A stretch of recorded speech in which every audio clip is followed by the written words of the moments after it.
La empresa no se hace responsable por las opiniones e informaciones transmitidas en este espacio. Las declaraciones y conceptos emitidos en las entrevistas y programas son de la exclusiva responsabilidad de sus productores, conductores e invitados.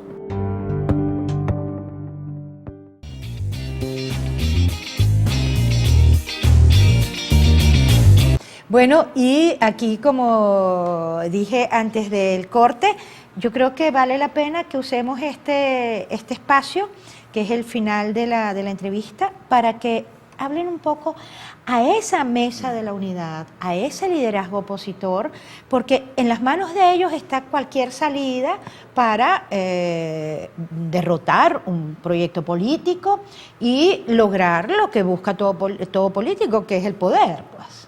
Sobre todo cuando se habla de que existe un estancamiento, de que no existe a lo mejor apertura a otros liderazgos, y sobre todo con esos rumores que hay en la calle de que pudiese haber un cambio de timón en la mesa de la Unidad Democrática.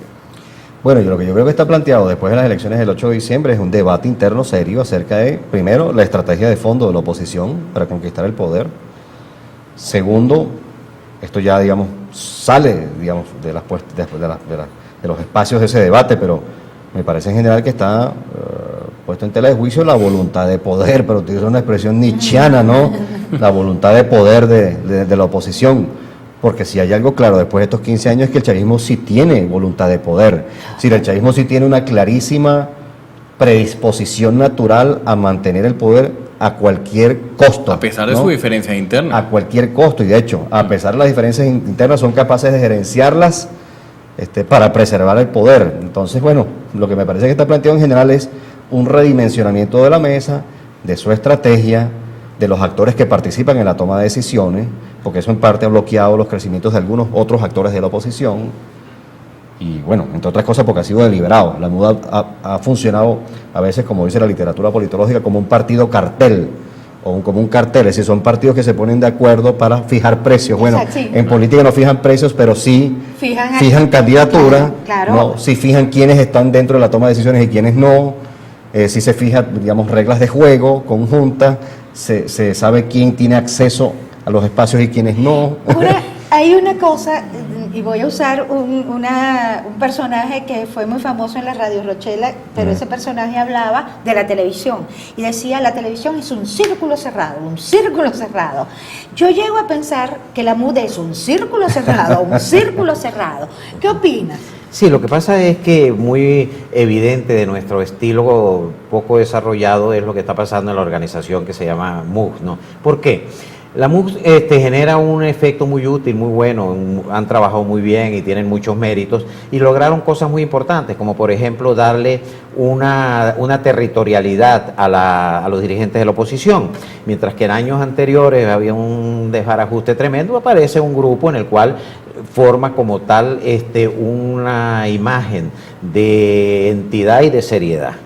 Pero como todo en la vida, ya cumplieron su meta, ya han hecho grandes logros, ya tienen muchos reconocimientos. ¿Qué es lo sensato? En este momento la MUC es vista con mucha incertidumbre, con mucha desconfianza, no creen que las cosas las están haciendo de la mejor manera. En otras palabras, ya se agotaron.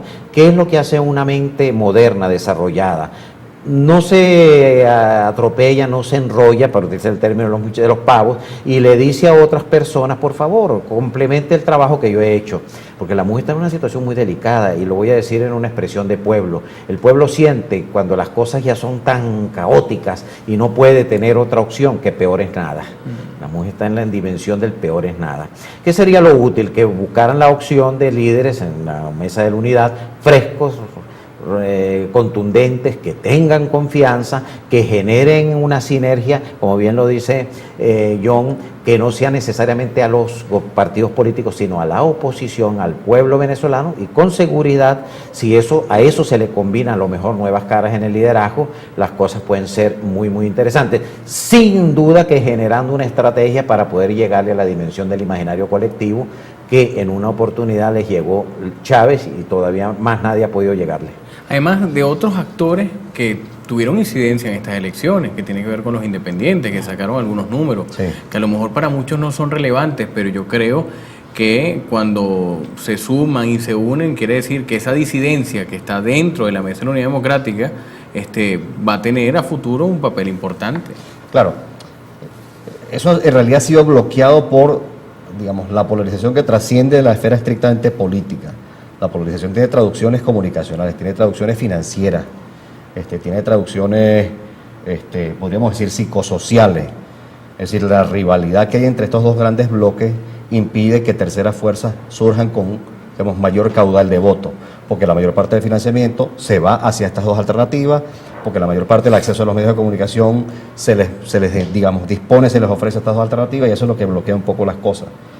Ahora, yo insisto, lo mejor que podría ocurrirle a la Mesa de la Unidad, en el entendido de que ha podido obtener un mejor resultado, es compartir el poder, es decir, que sus líderes compartan el poder con otros actores que vienen emergiendo, que tienen capacidad de influencia, que tienen buena imagen, como señala Luis José, que pueden generar algunos vínculos emocionales, digamos, un poco más sólidos, y bueno, que se rescate lo mejor que ha hecho la Mesa de la Unidad, que en efecto ha producido algunos avances, pero que resultan, después de casi 15 años, insuficientes para poder producir un cambio político. Fíjate que hay algo muy útil que podría ser interesante a tiempo, hacer prevención y hacer planificación estratégica. Ese cuento de que van a analizar qué errores se cometieron y qué cosas se dejaron por cumplir, para después poner el cargo a la orden, que dice el secretario. Eso es una mamadera de gallo, eso es una mojigatería, eso es un abuso, eso es una grosería, porque es lo que hace un estratega, un gran gerente. Por favor, entre usted, revise lo que no hicimos, genere nuevas estrategias y tome ya el control. Entonces, dentro de un año va a aparecer con el cuento de que no se puede eliminar porque ha trabajado mucho, porque es muy bueno, y ese término tan desagradable para nuestras culturas, dejó la vida, dejó la salud y dejó el amor. No, vale. Bueno, se nos terminó el tiempo. Qué grato es hablar con gente que puede analizar una realidad que a veces nos preocupa, nos pone muy tensos o nos pone obnubilados. Gracias de verdad por venir, y espero tenerlos aquí, ¿verdad? Que así vengan, es, gracias a ambos. Para que nos vayan orientando.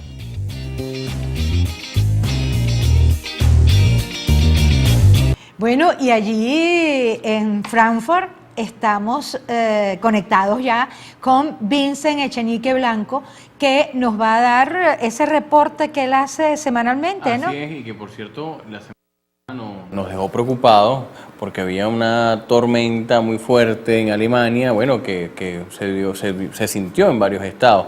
Y quisiéramos de repente empezar por allí. Claro, ¿cómo quedó lo de la tormenta, Vincent? Bueno, al final no hubo mayores estragos, o sea, las medidas que se tomaron de prevención fueron suficientes como para que no causara mayores problemas ni catástrofes dentro de los dos estados que se pudieron haber visto mucho más afectados. Ahora, Vincent, en esta semana, ¿qué ocupa la prensa de Alemania? Y cuando hablamos de Alemania hablamos de un país que está liderando a Europa. Así es. Entonces, ¿cuáles son, en todos los sentidos, qué está en primeros planos de la prensa en Alemania? Bueno, como en todo el mundo, esta semana aquí también se siguió con atención el homenaje funeral en Johannesburgo que rindieron los distintos líderes mundiales al fallecido Nelson Mandela. Muchos rumores causó el estrechón de mano que diera Barack Obama al presidente cubano, quizás no porque significara un acercamiento ideológico, sino porque se especula que él no tenía otra opción si quería saludar a la presidenta de Brasil, que estaba sentada justo al lado del líder cubano. Mucho más representativo de la opinión pública alemana el discurso que dio el presidente estadounidense, donde instó a aquellos líderes mundiales que se autodenominan representantes del ideal, no solamente de Nelson Mandela, sino también de otros personajes de la historia, y bueno, y lo instó a dejar de lado la opresión que ejercen estos líderes sobre sus pueblos y darles la oportunidad de desarrollarse como tiene que ser. Ahora, fíjate una cosa, Vincent, ¿no? Qué peligrosas son las imágenes.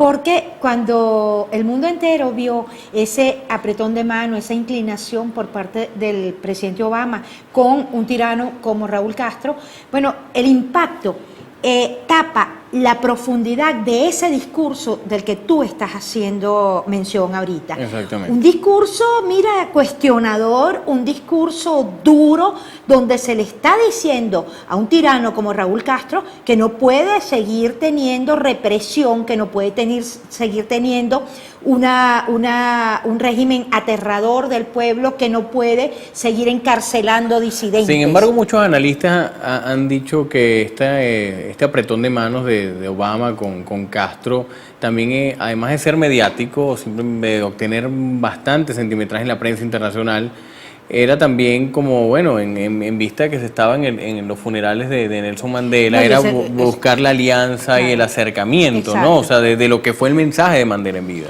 Sí, bueno, exacto, ¿no? ¿Qué dices de eso, Vincent? Yo creo que, bueno, aquí en Alemania fue mucho más importante el mensaje de Barack Obama, lo que dijo después. Ciertamente tuvo mucho significativo el hecho de que le diera la mano, porque fue algo histórico realmente, pero si uno se pone a ver, y es lógico cuando ve dónde estaba sentado el presidente cubano y lo que significa para Estados Unidos, Brasil, hoy en día, entonces no le quedaba otra opción, o sea, él tenía que ser tan soberano como darle la mano a este señor. Y bueno, ahora aquí también, como se sabe que Obama es un demócrata y Alemania respeta mucho la democracia, se nota sobre todo actualmente con lo que está pasando en Ucrania, donde ha habido cierta brutalidad de parte de las fuerzas policiales contra los protestantes en la Plaza Maidan en Kiev, y donde vieron que el gobierno estadounidense también tomó una posición y dijo que si las fuerzas policiales ucranianas continuaban con esta actitud frente a los las personas que estaban protestando, entonces tomarían sanciones incluso políticas. Esto ha tenido una muy buena resonancia aquí, no solamente en la opinión pública, sino también en los medios. Los medios han hecho eco de esto, y bueno, porque se sabe que, claro, Alemania, el acercamiento que hay entre Alemania y Ucrania se ha visto un poco entorpecido por la inclinación esa que ha mostrado Ucrania por Rusia, por una parte, y por las denuncias reiteradas de violación de los derechos humanos. Gran parte de la opinión pública alemana apoya el movimiento opositor en Ucrania, y esto ha hecho que el gobierno asuma una posición clara ante estos sucesos, brindándole apoyo hasta ahora moral, el cual ejerce indiscutiblemente una presión. Ahora dime una cosa, ese apoyo moral, Vincent, es un poco también un mensaje a García, ¿no? Porque allí está Alemania. Alemania en Europa es sumamente, tiene mucho peso. Entonces es como decir, mira, aquí está Alemania apoyando las protestas y el deseo de esos manifestantes de pertenecer a la comunidad económica europea. Y para Alemania, todo ingreso nuevo en esa comunidad económica europea que ellos liderizan es importante, ¿no? Así que... Sí. Mira, se nos terminó el tiempo, Vincent, y nos quedó algo muy importante, que era la parte esta de la lucha antiterrorista, que está bien fuerte y bien, si lo reduces al mínimo que puedas, pero es interesante cómo se está moviendo el trabajo de inteligencia alemana en relación al incremento del terrorismo en toda Europa. Sí, era una propuesta que había introducido la nueva coalición de el almacenamiento de datos personales en las empresas de comunicaciones de internet y telefonía. Esto lamentablemente no tuvo éxito porque la Corte Suprema de la Unión Europea dijo que esto no se correspondía con la Carta de los Derechos Humanos de la Unión Europea, y por eso habrá que hacer unas modificaciones. La intención se basaba simplemente en la lucha contra el terrorismo.